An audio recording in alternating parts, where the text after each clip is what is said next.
오늘 히브리 산파의 신앙이라는 제목으로 출애굽 1장 8절부터 22절까지 말씀을 통해서 이 시대 우리가 어떻게 살아야 되는지 다시 한번 우리 삶을 조명하기를 바랍니다.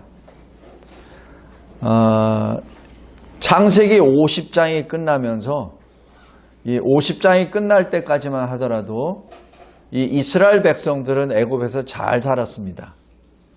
왜냐하면 요셉이라는 이스라엘의 걸출한 영웅이 나타나서 사실 인간적으로 표현해서는 영웅이고 하나님 편에서 보았을 때는 하나님의 신실한 하나님이 택한 하나님의 종이죠. 그 요셉을 통해서 애굽이 완전히 왕 중심의 나라로 세워집니다. 모든 세법도 다 바뀌어지고 왕을 중심으로 하는 왕 체제로 나라가 굳건하게 서죠.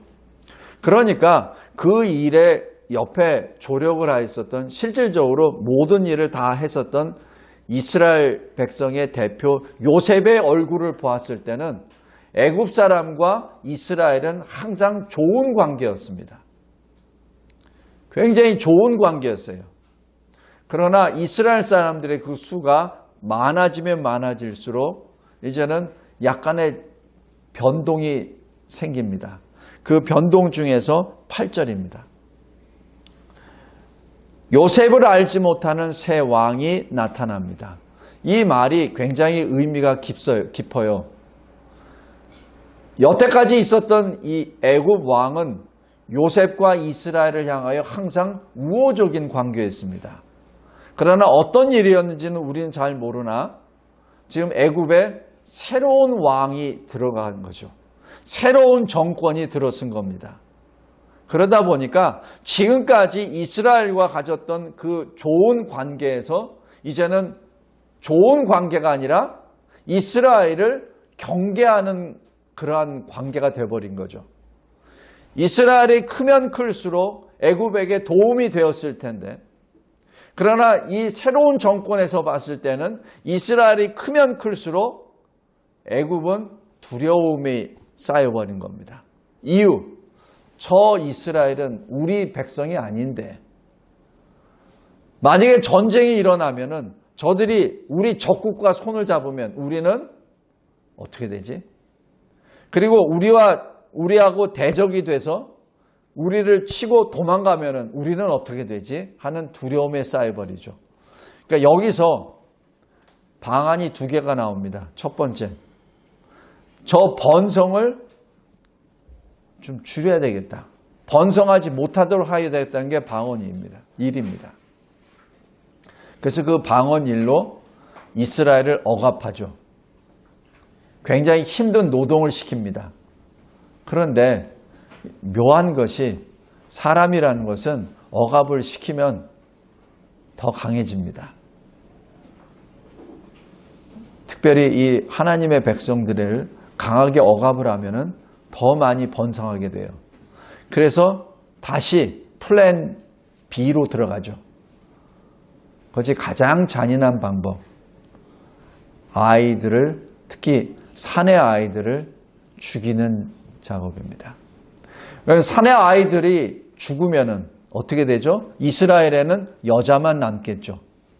그러면 자동적으로 이스라엘의 백성은 애굽으로 흡수가 되어버립니다. 그래서 이 애굽 왕이 그 안을 채택하죠.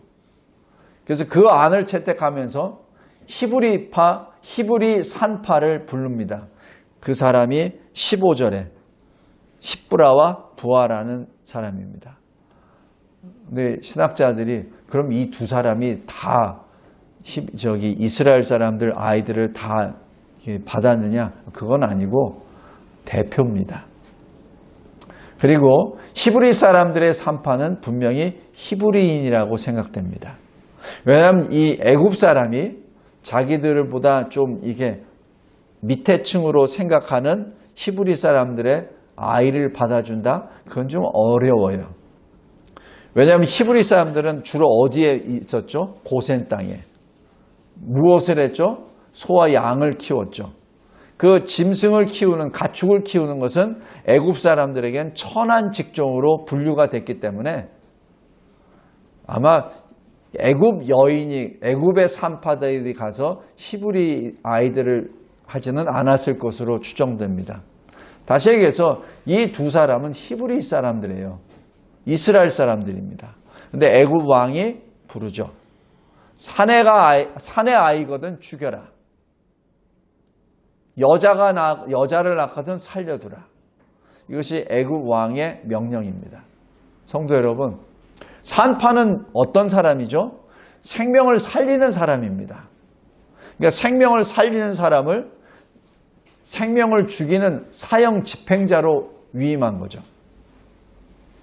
만약에 여러분이 그러한 명령을 받았다면 어떻게 하겠습니까? 만약에 여러분이 이 명령을 받았으면 어떻게 하겠습니까?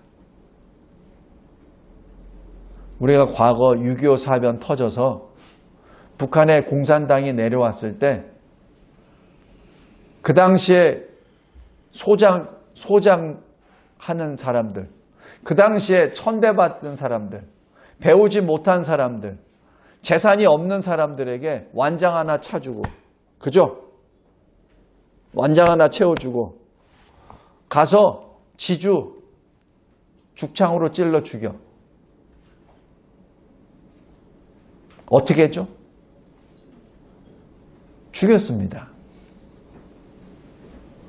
지주가 가지고 있는 거 다 빼서 어떻게 했죠? 다 뺏었습니다. 자기는 일 별로 하지도 않으면서 남의 것을 뺏은 거죠. 왜?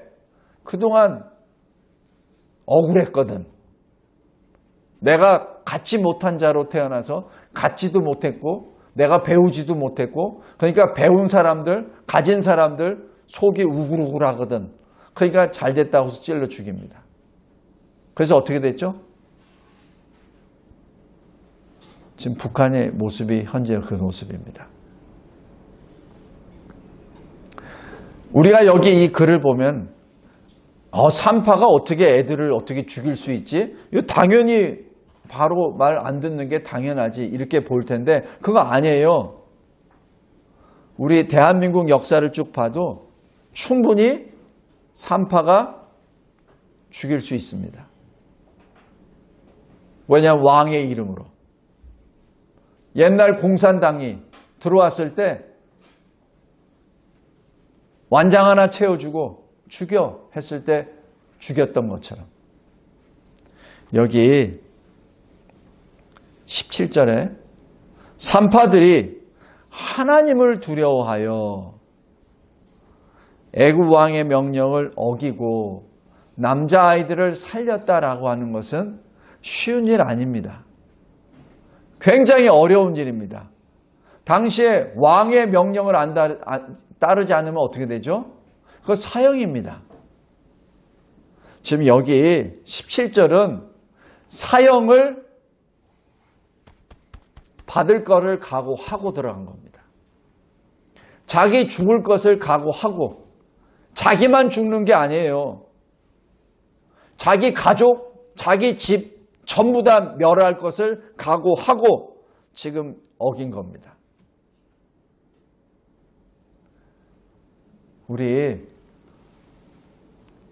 완장 채워주고 지주들 죽여라고 했을 때 거기서 나 못합니다 라고 얘기했던 사건, 일들이 있었나요? 만약에 거기서 거부했다면 거부한 사람 죽었을 겁니다. 그런데 불행하게도 거부했다는 얘기를 제가 아직 듣지 못했어요. 제가 왜 이런 말씀을 전하냐면 지금 이 대한민국에 그렇게 할 만한 사람들이 제법 있다는 겁니다. 지금은 법 때문에 그걸 못하죠. 그러나 세상이 바뀐다면 얼마든지 할 수 있습니다. 성도 여러분, 17절 이 말씀은 쉬운 일 아닙니다. 어느 정도 어려운 일이냐면 자기 생명을 내려놓는 일이에요. 우리 주일날 예배 드리는 것도 요즘에는 어렵잖아요. 예수 믿는다고 하면서 주일날 돈 벌어야 되니까, 내 주일날 내 계획대로 해야 되니까 안 지키는 소위 이 교인들 제법 되잖아요. 그죠? 이 평화의 시대도 그런데 만약에 죽음을 딱 내놓고 지키지 마 그러면은 몇 명이나 그것을 예배를 드리려고 주의를 지키려고 자기 생명을 내놓겠습니까? 우리 다 경험했잖아요. 코로나19를 통해서 다 경험했잖아요. 여기 17절이 쉬운 거 아닙니다. 그래서 하나님이 이 산파 둘의 이름을 기억하십니다. 바로 이름은 기억 없어요. 바로가 누구 있는지는 기억도 없습니다. 하나님이 기억도 안 하세요. 그러나 산파 두 사람의 이름은 기억하십니다. 마치 우리 누가복음에 예수님이 부자와 나사로, 거지 나사로 비유하시죠? 그때 부자 이름은 나오나요? 안 나옵니다. 그러나 볼품없었던 거지 이름은 하나님이 기억하세요. 뭐라고? 나사로.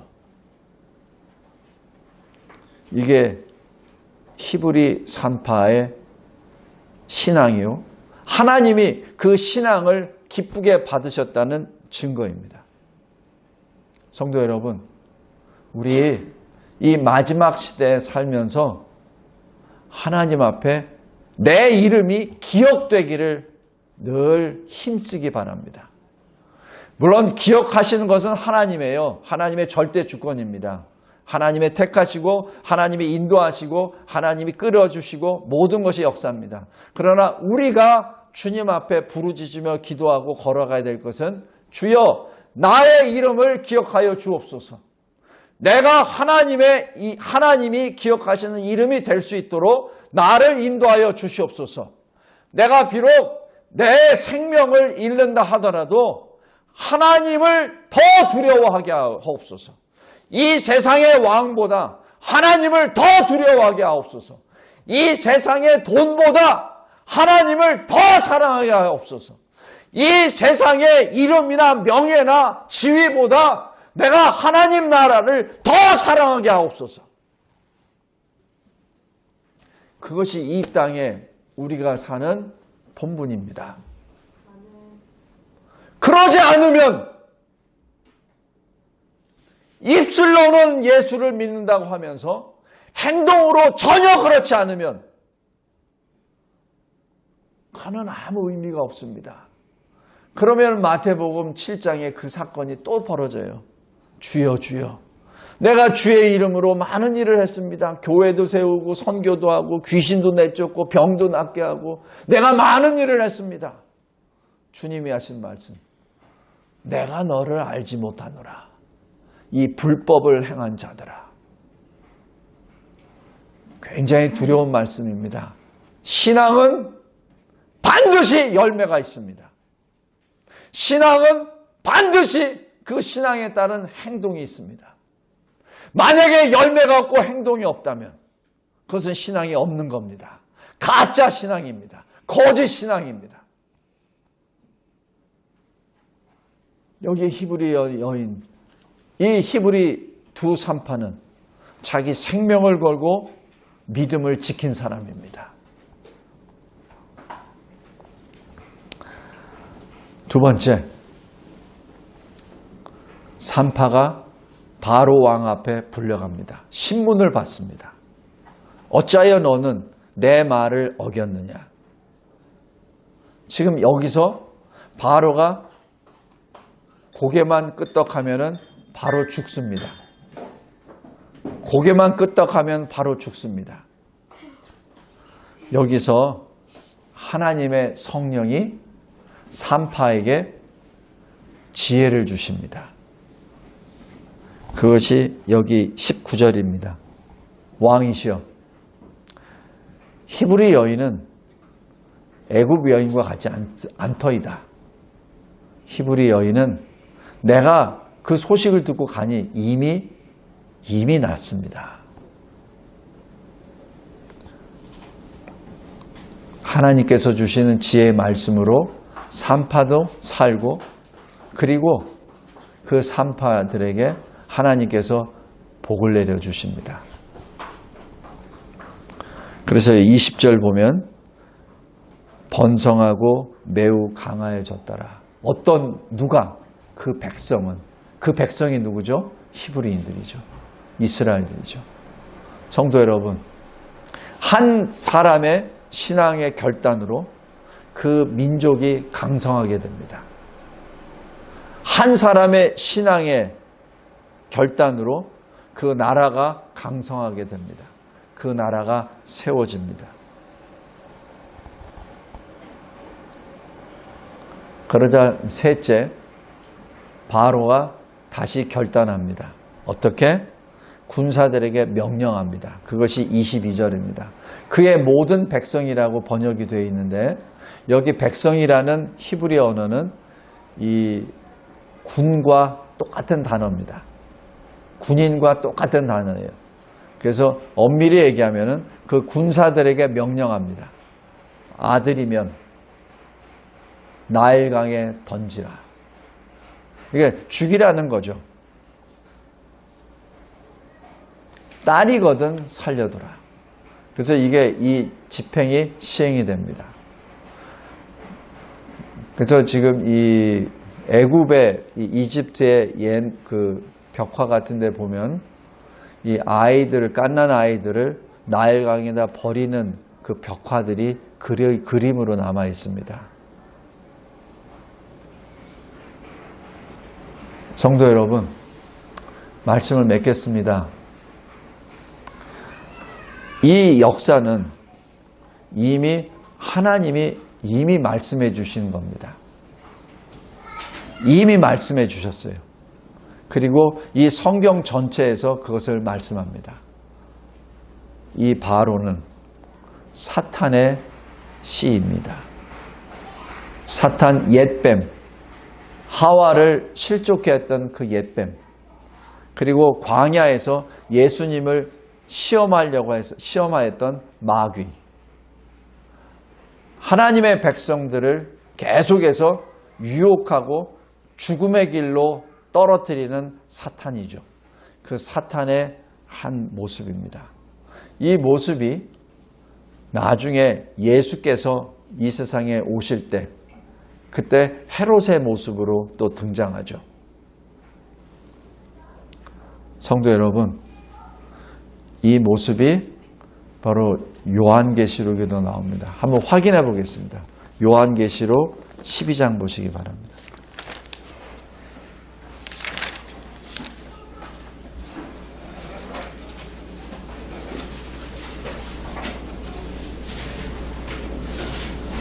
요한계시록 12장 4절입니다. 제가 읽겠습니다. 그 꼬리가 하늘의 별 3분의 1을 끌어다가 땅에 던지더라. 용이 해산하려는 여자 앞에서 그가 해산하면 그 아이를 삼키고자 하더니라고 기록합니다. 지금 하나님께서 말씀하신 모든 것들이 지금 하나씩 역사 속에 일어납니다. 다시 얘기해서 지금 사탄은 하나님의 백성을 계속해서 집요하게 끊임없이 계속해서 공격합니다. 우리 여기 설교 요약 큰 3번,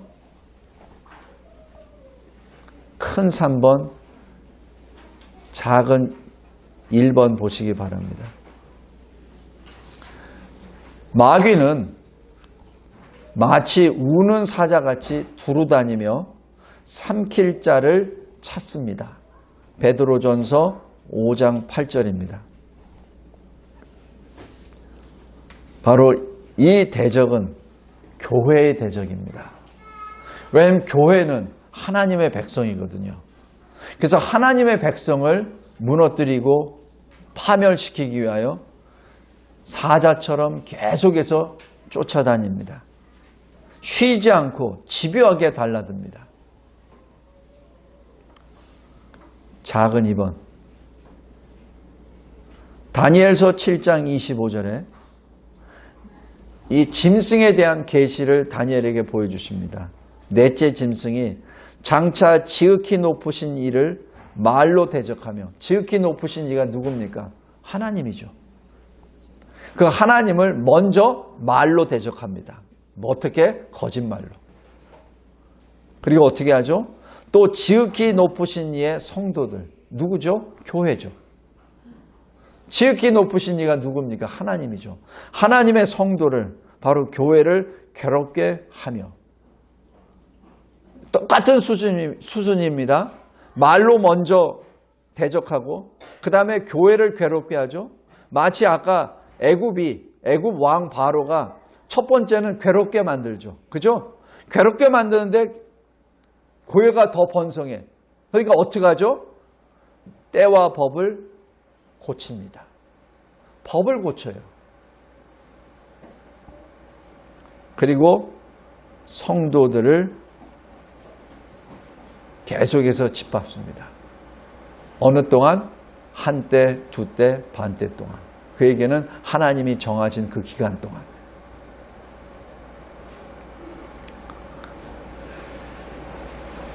이때 하나님께서 시편 2편, 하늘에 계신 하나님께서 웃으십니다. 그들을 비웃으십니다. 성도 여러분, 이 시대에는 아들이면 죽이라라는 바로의 그 명령보다 더 잔인한 법을 만들고 있습니다. 지금 이 사탄은 처음에는 말로 대적하다가 그 다음에 교회를 핍박하고 박해하다가 그 다음에 그것도 안 되잖아요.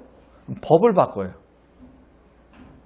그것이 지금 이 대한민국에 계속해서 임하려고 하는 차별금지법입니다.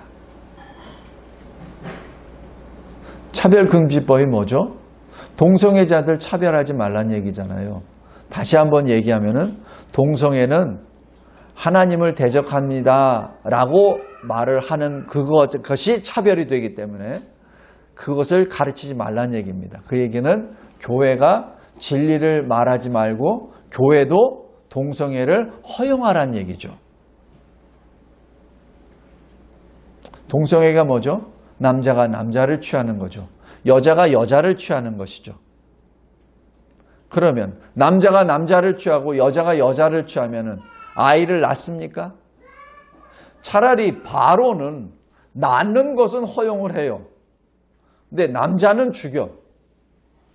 근데 이 동성애는 아예 아이들을 못 낳게 해버립니다. 그럼 이렇게 말할 수 있죠.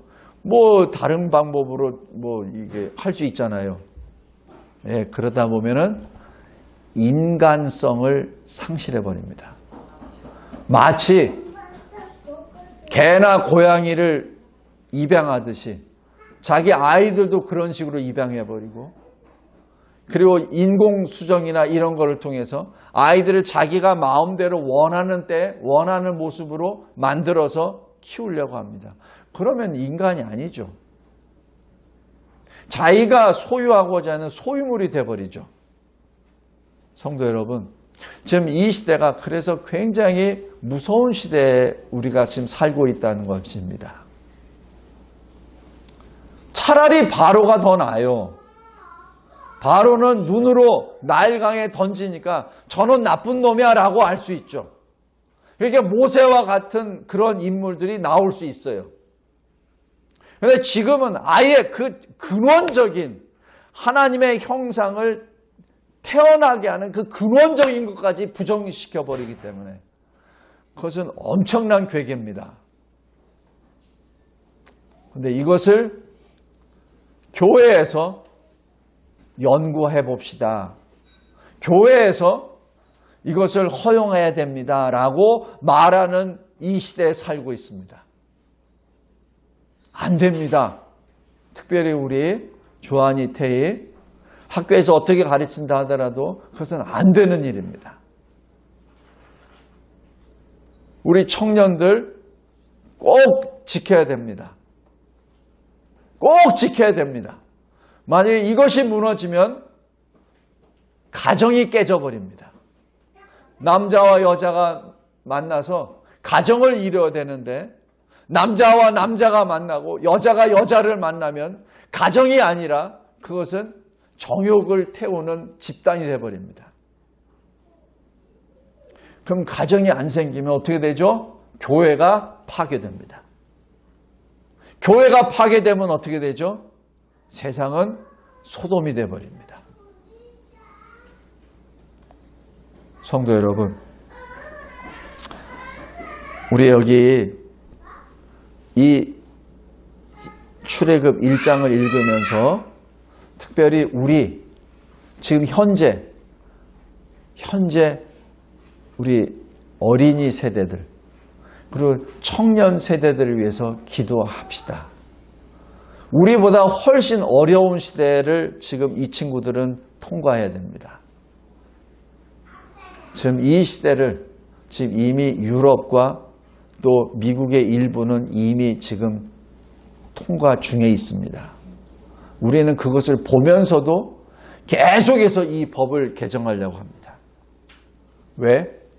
사탄의 거짓말에 넘어간 국회의원들도 많고 정치인들도 많고 그리고 아예 사탄의 앞잡이로 아예 그냥 자원하는 무리들도 많이 있기 때문에 그렇습니다. 우리 다음 세대들을 위해서 기도합시다. 특별히 우리 아이들, 우리 청년들 늘 분별하기 바랍니다. 여기 17절 산파들은 바로의 명령보다 하나님의 말씀을 더 두려워하고 그 하나님 말씀에 순종합니다. 그럴 때 하나님이 그 이름을 생명책에 기록하여 주시고 기억하여 주시고 그 사람들에게 복을 내려 주십니다. 그리고 그들을 통하여 그 나라가 더욱더 견고하게 서가고 흥황하게 합니다. 마지막 때 승리하는 저와 여러분 그리고 우리 다음 세대들이 되기를 주 예수 그리스도의 이름으로 기도합니다. 하나님 감사하고 감사합니다. 하나님께서 저희들에게 주신 이 생명의 말씀이 늘 우리의 영혼을 깨워주게 하여 주시고 우리를 각성케 하여 주셔서 많은 사람들이 죽음의 길, 하나님을 대적하는 사탄의 길로 걸어가지만 그러나 소수지만 두 산파처럼 하나님을 더 경외함으로 하나님의 말씀에 순종하여 하나님이 주시는 영원한 복과 안식을 누리는 우리 모두가 되게 하옵소서. 승리하게 하옵소서. 예수 그리스도께서 이미 이기신 이 승리를 누리는 우리 모두가 되게 하옵소서. 예수 그리스도의 이름으로 기도드리옵나이다. 아멘.